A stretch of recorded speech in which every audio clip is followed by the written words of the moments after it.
Welcome to the top star series. ఈ సిరీస్లో సుత్తి లేకుండా సూటిగా మన తెలుగులో టాప్ స్టార్స్ ఎవరో తెలుసుకుందాం. కొణిదెల రామ్ చరణ్ తేజ్. కంటెంట్ ఉన్నోనికి ముందు వెనుక తోకలెందుకని ముద్దుగా రామ్ చరణ్ అని పిలుచుకుందాం. ఈ వారం ఈ కుర్రాడి స్టోరీయే ఈ టాప్ స్టార్ స్టోరీ. పుట్టింది మెగాస్టార్ కొడుకుగా అయితేనేం అది లాంచింగ్కి మాత్రమే ఉపయోగపడింది. మన మాటల జాదుగారైనటువంటి పూరి జగన్నాథ్ గారు చిరుతగా రామ్ చరణ్ని జనాలకు పరిచయం చేశారు. ఆ స్టెప్పింగ్ స్టోన్లోనే అతని క్వాలిటీస్ బయటపడ్డాయి. ఒక అగ్రెసివ్ యంగ్ బాయ్గా, లవర్ బాయ్గా, మరి డైలాగ్ డెలివరీ విషయంలో కూడా మార్క్స్ కొట్టేశాడు. పూరి జగన్నాథ్ దెబ్బన మజాకానా. రాజమౌళి మగధీర వచ్చినప్పుడు అసలు ఇండియన్ సినిమా చరిత్రలోనే ఏ హీరో కూడా రాజసంతో గుర్రంపై నటించిన దాఖలాలు లేవని చెప్పవచ్చు. గుర్రం చేజింగుల్లో he could able to pull the reality అని ఎవరైనా ఒప్పుకోవాల్సిందే. అందుకే మగధీర కలెక్షన్తో నిర్మాతలను గొప్ప నిర్మాతలుగా మార్చేసింది. రామ్ చరణ్ దెబ్బతో మగధీర పెద్ద సినిమా అయిపోయింది. ఆ తర్వాత రాజమౌళి గారి స్థాయి మారిపోయింది. ఆరెంజ్, రచ్చ నాయకులతో మాస్ హీరోల్లో క్యూట్ హీరోగా మారిపోయాడు. ఆ తర్వాత వంశీ పైడిపల్లి దర్శకత్వంలో వచ్చిన ఎవడు సినిమాతో రామ్ చరణ్ పవర్ఫుల్ డైలాగ్స్లో స్ట్రెంగ్త్ని, ఎమోషన్ సీన్స్లో మెచ్యూరిటీని అందరికీ అర్థమయ్యేలా చూపించారు. ఇక గోవిందుడు అందరివాడి సినిమాతో అతని సెన్సిబుల్ రొమాన్స్ ఎలా ఉంటుందో చక్కగా యాక్టింగ్ చేసి చూపించాడు మన రామ్ చరణ్. ఇక ధ్రువ సినిమా వచ్చినప్పుడు రామ్ చరణ్లోని మస్కులర్ హీరోని చూసి జనం ఫిదా అయిపోయారు. ఒక హీరోలో డ్యాన్స్ స్కిల్స్తో పాటు యాక్టింగ్ స్కిల్స్ చూడటంతో జనాలు అబ్బురపడిపోయారు.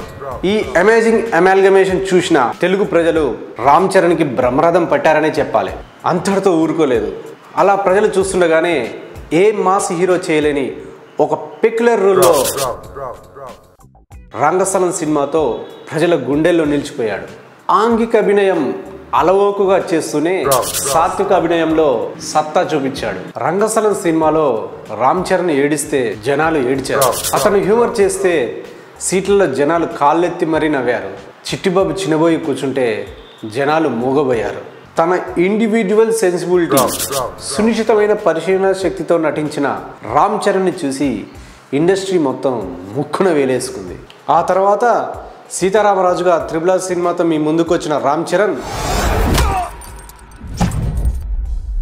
ఒక పోలీసునిగా పిచ్చెక్కి కొడుతుంటే జనాలు ఊపిరి బిగబట్టి మరీ చూశారు.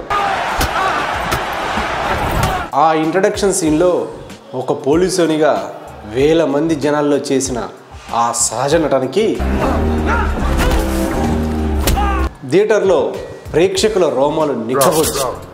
రౌద్రంగా అతను పంచింగ్ బ్యాగ్ను పగలగొడితే ప్రేక్షకులు వెర్రెక్కి చూశారు. సీతారామరాజు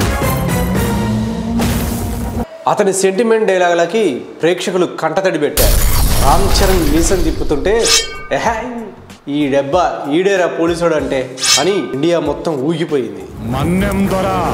డబ్బు వరదలై పారింది. రికార్డ్స్ అన్నీ బద్దలైపోయాయి. ఈ దెబ్బకు ప్రపంచం మొత్తం రామ్ చరణ్ ఫీవర్ అయిపోయింది.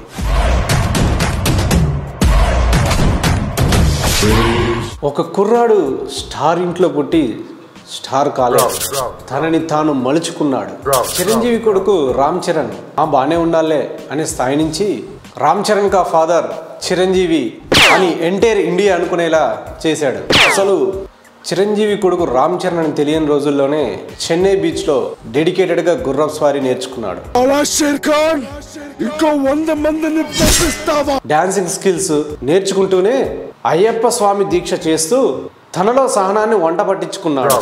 వీటన్నింటి ఫలితమే వేల థియేటర్లలో, కోట్ల మంది గుండెలలో గ్లోబల్ స్టార్ అయ్యాడు మన రామ్ చరణ్.